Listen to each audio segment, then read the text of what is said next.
touchdown in Chennai, the city which is interspersed with culture and development. Singara Chennai is witnessing 3 election battles. And let's begin our election rounds. First stop, iconic Chennai Central. So for anyone who's in Chennai, you know the best way to travel is through an auto. In the small lanes of this constituency, are the entrenched colours of red and black fading away? Or is the giant going to slay again? Hello and vanakkam from Singara Chennai, our last stop of the election express. What a journey it's been. And we've decided to come here to Chennai over the next 2 days, talk about what Chennaiites want in Chennai North, Chennai Central and Chennai South. We've seen a whole lot of political bickering in Chennai, but no one really talking about the civic issues. For example, where I'm standing looks absolutely stunning, but the smell is anything but Singara, thanks to the decades-old Kuvam problem. So we're going to, over the next half an hour here on the Election Express, get you details of what each candidate has to offer you, the voter, so you can go ahead with an informed opinion and vote on 19th April. The beach, the railway station, the temples. These are the familiar sights and sounds of Chennai. But so are these. The familiar smell of the polluted Kuvam, the dreadful monsoon mess, the Pallikarnai marshland turned dump yard. Add to it now is the traffic mess courtesy the metro construction. Chennai civic woes is what this election is all about, and that's what we'll be focusing on. And let's begin with Chennai Central. So let's focus on Chennai Central first. It's got very cramped lanes. So for anyone who's in Chennai, you know the best way to travel is through an auto. Anna polama? Vanga pola. Let's go. Pola. This area is a DMK Nadu. Even our auto owner is a DMK backer. Unga vote enga? Chennai la dana? Yarku vote poduvenga? Timuka dana? Our first stop is the DMK campaign.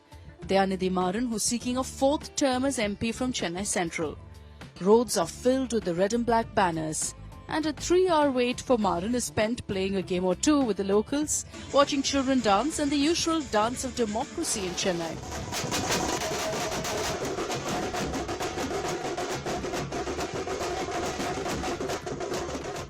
Dayanidhi Maran finally arrives to a grand welcome, but was in no mood for a media interaction. Constituency profile. Just a few minutes on Chennai Central, nothing else. No controversy, sir. No controversy, sir.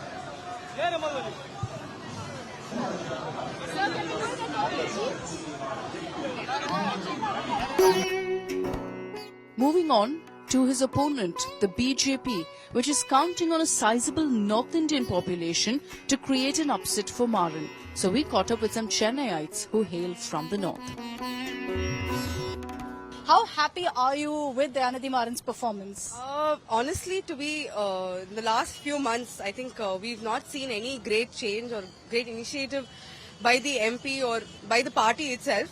Because one main being the rains in the month of December, I think that 1.5 weeks, I think we suffered the most in terms of electricity, in terms of, accessibility to food and, pumping out water from the houses. It is very, very difficult.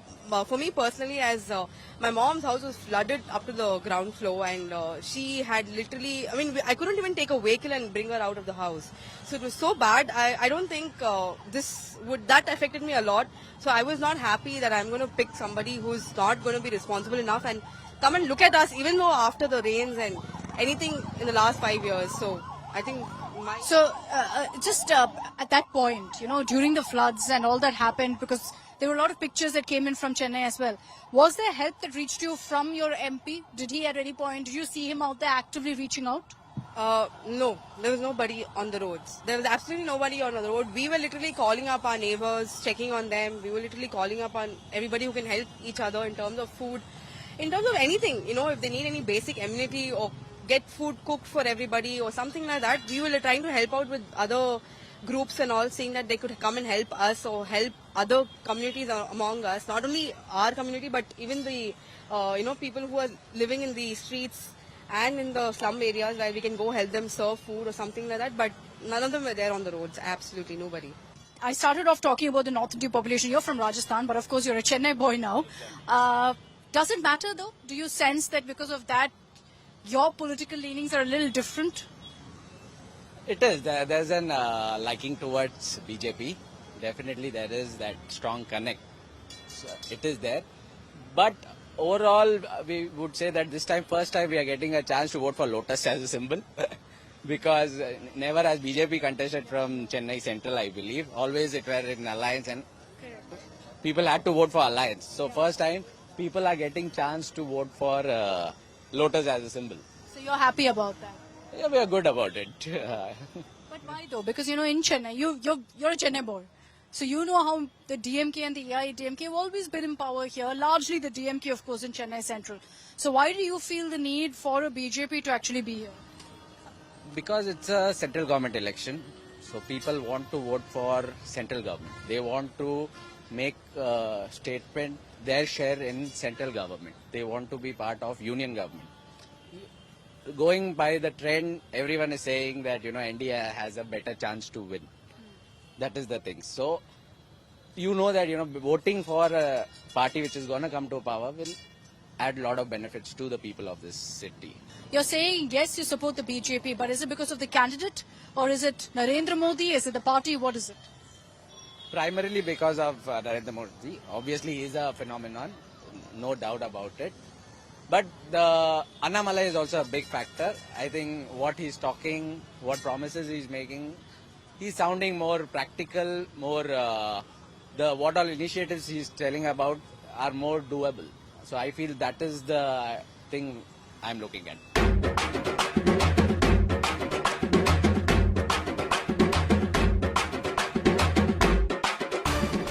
On to the next candidate then. The BJP has fielded Vinoj Selvam from Chennai Central and he's hoping to be a giant slayer this election. Things you'll see in an election campaign in Tamil Nadu, or an elephant which looks as real as they get. There's a person who actually goes in and starts rocking it, so it looks super real. They've even put a flag on the trunk here. This is what you'll see in an election campaign only in Tamil Nadu. Jostling through the crowds, we finally reach Vinoj. Vinoj, how's it going? How's the campaign going?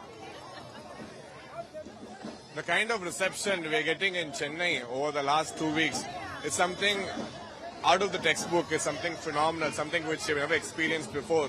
The Modi magic, more like a Modi tsunami, has taken over the city, and ever since this road show happened 3 days back, there's a lot of jubilant atmosphere. The mood is great, and all signs of positivity and victory are here for us to see.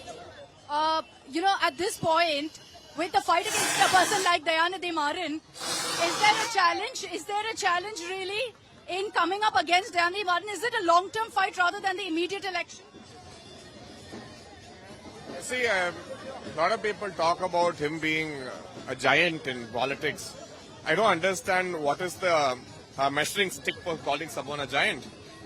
Just because of the fact that he was born into the first family and his uncle happens to be the chief minister of Tamil Nadu, it doesn't make him a great leader. A great leader is one who has served the people. How many times has he gone to the parliament and spoken for the people of central Chennai over the last 15 years? What has he actually brought to these people? Has the life of these people changed in the last 30 years of him and his family being MPs here? No. So I don't see him as a threat. I don't see him as a competition. He's very naive politically, and we are willing to give him the toughest fight he's ever seen in his political career. Are you banking on a sizable North Indian population here in Chennai Central to actually beat Dayanidhi Maran? I'm banking on the people of Chennai. We don't see people of Chennai as North Indian, South Indian. We don't belong to the DMK. We see everyone, every voter as Indians, and we are very sure that the people of Chennai are with us. They want to vouch and they want to vote for development and not divisive politics in the coming up elections. What is your promise to the people of Chennai Central? If voted to power, what is the kind of achievements or what are the issues that you want to take up? Every year we are used to the worst of floods, and it's just worsening year by year. and substantial funds are being given by the Narendra Modi government. It just needs to be utilized properly, put to good use so that the people of Chennai don't suffer year after year without food and milk for 7 days, submerging themselves in water. So better infrastructure, better education, and Chennai is now becoming a drug capital of the country. So synthetic drugs is taking over the city and especially the youngsters. Get rid of all that, make sure that the students and the youngsters have a good life, better life, and throw a lot of light on the importance of sports and develop world-class sports facilities, bring an IAM to this part of the country, and also make sure that Chennai is back on the map as one of the India's most premier cities. Interrupted by the chaos, we resume our conversation on board the campaign vehicle. On an issue like Kuam, Vinoj, which has been here for decades, what's the solution you will offer to the people? Solutions are always around the corner. It's just that none of the parliamentarians have actually applied their mind to bring about a solution to the existing problem for years now. The Kuam was once a source of life for the people of Chennai. It was a river being utilized. But today it is just completely gone as a dump, as an absolute waste because of the mismanagement of the Dravidian parties. So it needs a proper team to be engaged, good minds to be put in place to make sure that we are able to make this navigable again and people are able to use this again. What's been the response to the Prime Minister coming here? You know, how does it make a difference when a Narendra Modi comes and campaigns for you on the ground? Sensational. Sensational is the one word which we're going to use.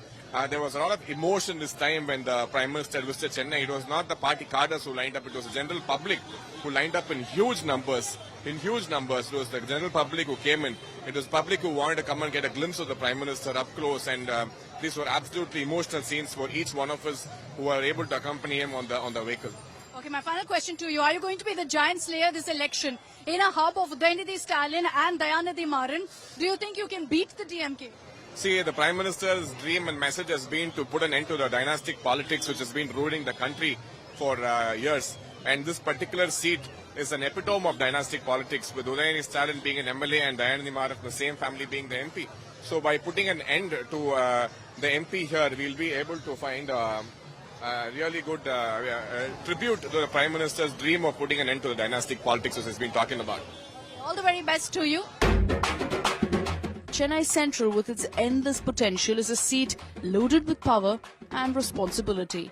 Next up, Chennai South.